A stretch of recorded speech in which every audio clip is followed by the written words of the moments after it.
Well, I'm editing a document here, an HTML document, and I have this super long word I really need to delete, like a boss. And I'm like, oh man, I could, hold the shift and maybe I could hold the control and then I could highlight the whole thing and then I could hit the backspace or whatever. But sometimes, I come across really long words like this quite often.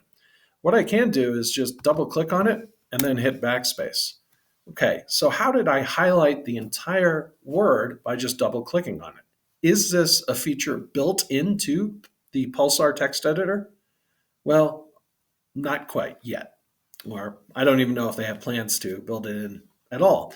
But luckily, there is a package for that. So I'm going to hit Control Comma to bring up my settings here. And if you wanted to install this package, just click on Install, and you're going to type in highlight selected. Okay. And you'll see that highlight selected comes up.